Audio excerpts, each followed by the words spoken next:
Good Erev Shabbos, Parshas Chukas. Parshas Chukas is the Torah portion of the chok, the statute, the most ununderstandable types of commandments, and this is the most ununderstandable commandment that there is. It's called the red heifer, the Parah Aduma.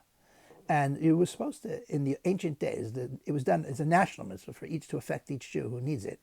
A perfectly red cow was burnt into ash, mixed with what's called live water, like from natural water, untouched till then by human hands. And it was mixed, and a suspension was made of ash and water. And it was used for a person who came into contact with the dead. Now, everyone has tried to explain this, and everybody agrees you don't know the explanation. And all you can do is guess. So I'll guess too, why not? But the point is that, when you come into contact with the dead, you can be, well, let's say it this way, have your ego touched too strongly in one of two ways.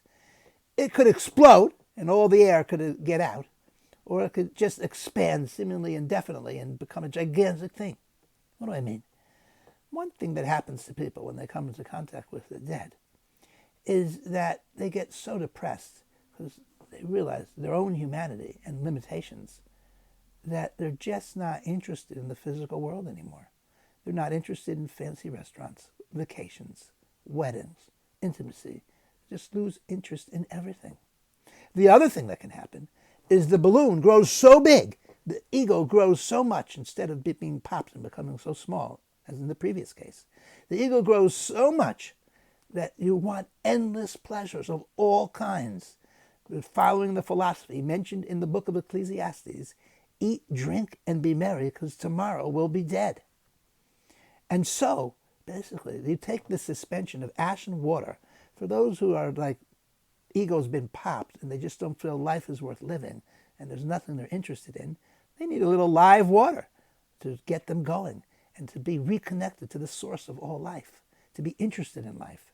And for those who've taken too big an interest in life, they're chasing one pleasure after the next, way out of bounds of what's appropriate.